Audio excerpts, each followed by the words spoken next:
तारीख को पीएम मोदी ने लक्षद्वीप का दौरा किया, जहां उन्होंने लक्षद्वीप की सुंदरता का परिचय पूरी दुनिया से करवाते हुए लक्षद्वीप आने का आह्वान किया। पीएम मोदी के इस एक रुख से ऐसा क्या हुआ कि करीब 1200 द्वीपों वाले देश मालदीव में भूकंप सा आ गया। आखिर ऐसा क्या हुआ कि मालदीव के मंत्रियों ने पीएम मोदी और भारत के लिए अपशब्द तक कह डाले। आखिर क्यों मालदीव के राष्ट्रपति को चीन परस्त और भारत विरोधी माना जाता है? सोशल मीडिया पर बायकॉट मालदीव ट्रेंडिंग होने के पीछे की असली वजह क्या है? मालदीव को अपना टॉप टूरिस्ट डेस्टिनेशन मानने वाला बॉलीवुड पीएम मोदी के सपोर्ट और मालदीव की खिलाफत में क्यों उतर आया? और सबसे जरूरी, इस पूरे मामले को चीन के mega project string of pearls से मालदीव इतना अहम क्यों हो जाता है? इस वीडियो को आखिरी तक देखिएगा, जिससे आपको इस पूरे मामले की असली जड़ का पता चल जाएगा।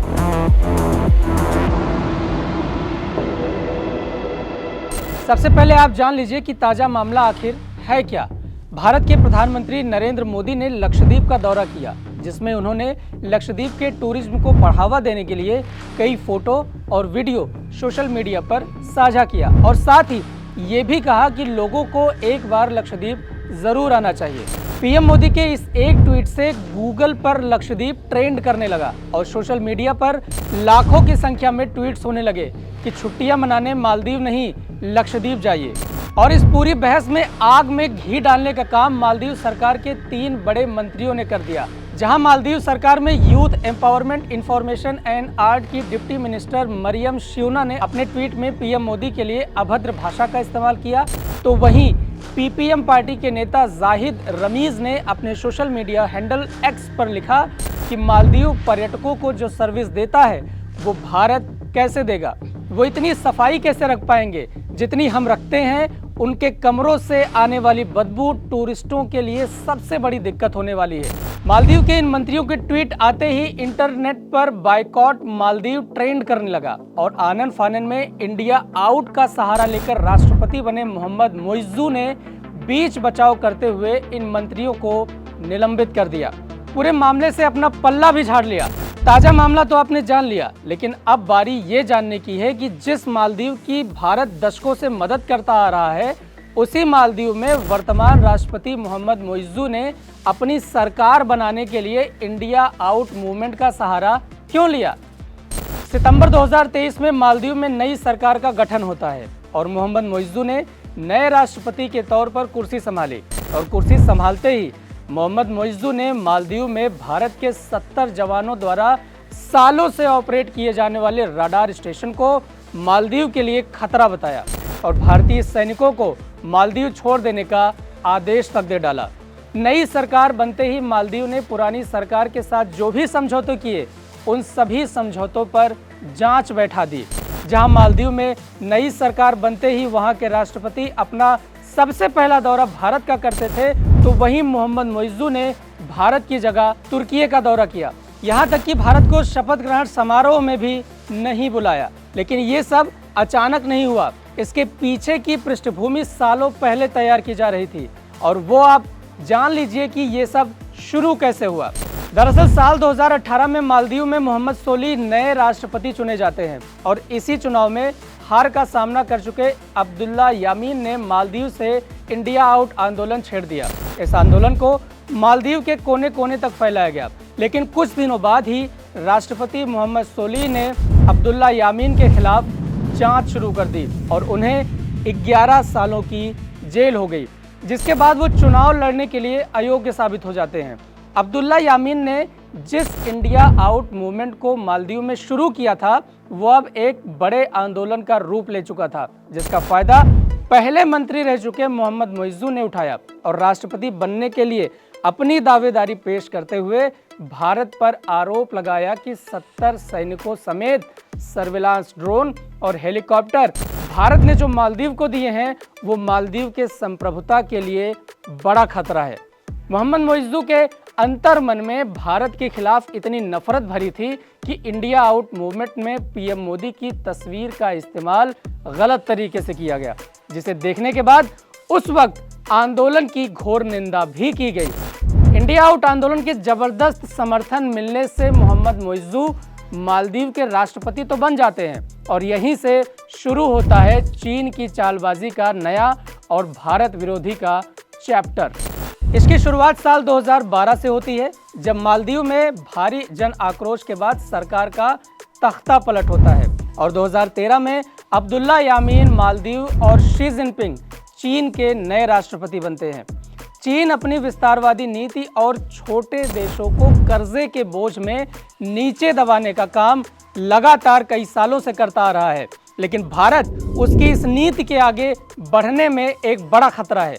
भारत की सीमाओं को कमजोर बनाने की साजिश में चीन को मालदीव में अपार संभावनाएं नजर आने लगी, जिसके चलते शी जिनपिंग ने मालदीव से चीन की करीबी को और मजबूत बनाने के लिए कई बिलियंस ऑफ डॉलर के कर्जे के रूप में दिए और इसी का फायदा उठाते हुए चीन ने साल 2016 में मालदीव के एक आइलैंड को $40 लाख में 50 सालों के लिए लीज पर ले लिया, ताकि वो उन आइलैंड्स को अपनी मर्जी के मुताबिक नेवी बेस बंदरगाह बना पाए, जैसा उसने पहले भी पाकिस्तान और जिबूती में किया था। यही नहीं, मालदीव की सरकार ने भारतीय कंपनी GMR के $51 करोड़ की लागत से बन रहे अंतरराष्ट्रीय एयरपोर्ट की डील को भी रद्द कर दिया और उसे एक नई चीनी कंपनी को दे दिया। वक्त का पहिया घूमता गया, मालदीव का कर्ज का बोझ बढ़ता गया, लेकिन साल 2018 में मालदीव में प्रो इंडिया सरकार की वापसी होती है।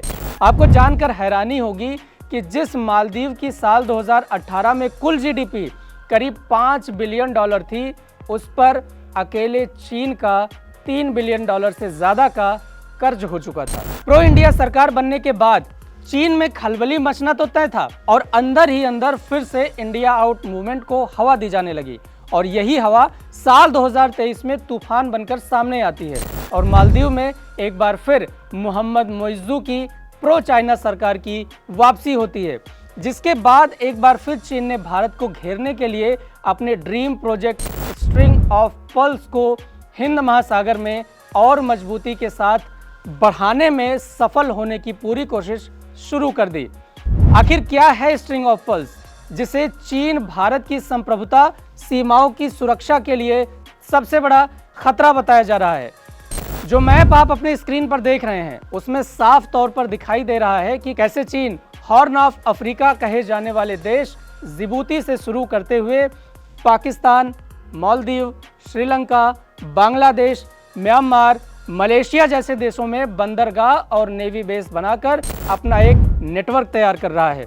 जब इन सभी देशों से जुड़े नेटवर्क को एक दूसरे से जोड़ दिया जाता है तो मैप में साफ नजर आ रहा है कि कैसे चीन भारत को समंदर के रास्ते घेरने की साजिश रच रहा है। ये तो हो गई समंदर की बात, लेकिन चीन भारत को सिर्फ समंदर से घेरने की कोशिश नहीं कर रहा है, बल्कि सड़क के जरिए भी पाकिस्तान में POK के रास्ते बनाई जाने वाली CPEC परियोजना से जब इसे जोड़कर देखें तो साफ नजर आता है कि कैसे चीन भारत को चारों तरफ से घेर चुका है। अब समंदर से लेकर सड़क तक चीन की चालबाजी का जो नक्शा बनकर तैयार हुआ है, उससे ये साफ हो जाता है कि चीन की स्ट्रिंग ऑफ पर्ल्स परियोजना के लिए मालदीव इतना इम्पोर्टेंट क्यों है। स्ट्रिंग ऑफ पर्ल्स जैसी साजिश चीन भारत के खिलाफ सिर्फ इसलिए रच रहा है जिससे भारत के व्यापार को रोका जा सके, समंदर में इंडियन नेवी पर दबाव बनाया जा सके, भारत का दुनिया के बाकी देशों के साथ होने वाले ट्रेड में बाधा उत्पन्न की जा सके। चीन की अर्थव्यवस्था के मुकाबले मालदीव की अर्थव्यवस्था समंदर से एक बाल्टी पानी निकालने जितनी बराबर है। इसलिए आपको इस बात को समझना होगा कि मालदीव को ढाल बनाकर चीन भारत को चारों तरफ से घेरने की साजिश रच रहा है। जरा इस मैप को देखिए। पॉइंट नंबर 1 में दिख रहा है कि लक्षद्वीप का एक आइलैंड मिनिसॉय, तो पॉइंट नंबर 2 में मालदीव का आइलैंड तुराकुनु दिखाई दे रहा है। इन दोनों आइलैंड के बीच की दूरी करीब 131 किलोमीटर की है। अब यहाँ चौंकाने वाली बात यह है कि मालदीव के आइलैंड तुराकुन से भारत का जो सबसे करीबी बंदरगाह तिरुवनंतपुरम है, उसकी दूरी महज 473 किलोमीटर है। अब जरा सोचिए कि मालदीव की सरकार पर अगर चीन की बादशाहत बढ़ी और जैसे जैसे चीन के हम्बनटोटा में अपना स्पाई शिप ला खड़ा कर दिया था, वैसा ही कुछ मालदीव के तुराकुन में भी नेवी बेस बनाकर अगर चीन ने किया तो क्या ये भारत के लिए बड़ा खतरा साबित नहीं होगा? हम आपसे ये सब बातें सिर्फ अनुमान के आधार पर नहीं कह रहे हैं, बल्कि उसका सबूत खुद चीन ने ही दिया है। मालदीव में चीन ने विशाल तेल संग्रह डिपो, एयरक्राफ्ट पार्किंग डिपो, सी प्लेन टर्मिनल समेत कार्गो टर्मिनल बनाने की तैयारी तक शुरू कर दिया। साल 2016 में ही मालदीव के एक आइलैंड से लोगों को विस्थापित करने का आदेश तक जारी कर दिया गया था, ताकि वहां पर चीन अपना पोर्ट बना सके। एशिया में अपना दबदबा देशों पर बनाने के साथ वो खुद को ग्लोबल पावर के तौर पर अमेरिका समेत तमाम नाटो देशों के सामने पेश करना चाहता है, लेकिन भारत उसके इस मिशन के रास्ते का सबसे बड़ा कांटा है और भारत पर अपना दबदबा बनाने के मकसद से ही चीन इस साजिश को अंजाम दे रहा है। अब सवाल उठता है कि चीन के इस नापाक मंसूबे को चुनौती देने के लिए भारत क्या कदम उठा रहा है? भारत की सीमाओं को घेरने की चीनी साजिश स्ट्रिंग ऑफ पर्ल्स का जवाब भारत ने नेकलेस ऑफ डायमंड से दिया है। आखिर क्या है ये नेकलेस ऑफ डायमंड्स? इस स्ट्रेटेजी के तहत भारत ने चीन पर पहला प्रहार साल 2018 में भारत ने सिंगापुर के साथ समझौता कर किया, जिसमें साउथ चाइना सी में भारतीय युद्धपोतों को यह अधिकार होगा कि वो यहाँ पर रिफ्यूलिंग कर सकें और जरूरत पड़ने पर उन्हें हथियार भी मुहैया कराए जाएंगे। इसी साल यानी साल 2018 में चीन पर भारत ने दूसरा सबसे बड़ा प्रहार किया। भारत ने ओमान के साथ सैन्य समझौता कर चीन के खिलाफ खुद को मजबूत किया और ये समझौता भारत के लिए भविष्य में निर्णायक साबित हो सकता है, क्योंकि ओमान स्ट्रिंग ऑफ पर्ल्स में आने वाले पाकिस्तान और जिबूती में मौजूद चीनी नेवी बेस के ठीक बीच में है, जहां से भारत चीन को सीधा टक्कर दे सकता है। इंडोनेशिया भी भारत के साथ नौसैनिक सहयोग बढ़ाने पर सहमत हुआ है। इसी कड़ी में इंडोनेशिया के सबांग द्वीप भारतीय नौसैनिक युद्धपोत मदद हासिल कर सकेंगे। चीन के पड़ोसी मंगोलिया, जिसके पास कोई समुद्री सीमा तो नहीं है, लेकिन उसके साथ भी एयर कॉरिडोर शुरू करने की भारत तैयारी कर चुका है। जून 2018 में पीएम नरेंद्र मोदी की सेशेल्स यात्रा के दौरान हुए करार के मुताबिक असम्पशन द्वीप को एक नौसैनिक अड्डे के तौर पर विकसित करने में भारत हिंद महासागर के इस पड़ोसी मुल्क की मदद करेगा। चीन के साथ एक अन्य पड़ोसी देश तजाकिस्तान के आयानी में भारत पहले ही युद्धक विमान संचालक में सैन्य मदद दे रहा है। इसके साथ ईरान के चाबहार और वियतनाम के साथ रक्षा सहयोग संधि कर भारत ने चीन की स्ट्रिंग ऑफ पर्ल्स को नाकाम कर दिया है। नेकलेस ऑफ डायमंड के इस मैप को अब आप देखेंगे तो साफ हो जाता है कि किस तरह भारत ने नेकलेस ऑफ डायमंड के तहत चीन की गर्दन को कसकर जकड़ लिया है, ताकि अगर चीन अपनी नापाक हरकत के जरिए भारत के खिलाफ किसी तरह का जंग छेड़ने या संप्रभुता को ठेस पहुंचाने की कोशिश करता है, तो कैसे भारत समंदर और जमीन दोनों तरफ से चीन को एक साथ घेर लेगा। और चीन के इसी डर के चलते मालदीव को भारत के खिलाफ इस्तेमाल करने की साजिश रची जा रही है, वो भी उस भारत के खिलाफ जिसने मालदीव को पीने के पानी से लेकर कोरोना जैसे महामारी के दौरान मालदीव के लोगों की जान बचाने के लिए वैक्सीन बनते ही ऑपरेशन संजीवनी के तहत सबसे पहले वैक्सीन देने का काम किया था। राजनीतिक और वैश्विक मंच पर भारत का स्थान साल दर साल बीतने के साथ जिस तरह मजबूत हुआ और दुनिया के सुपर पावर माने जाने वाले मुल्कों के बीच भारत की संधियां रिश्तों को और मजबूती प्रदान कर रही हैं, उसके आगे चीन का टिक पाना नामुमकिन सा दिखाई देता है। अब आप जान लीजिए कि भारत मालदीव के लिए कब कब ढाल बनकर खड़ा हुआ।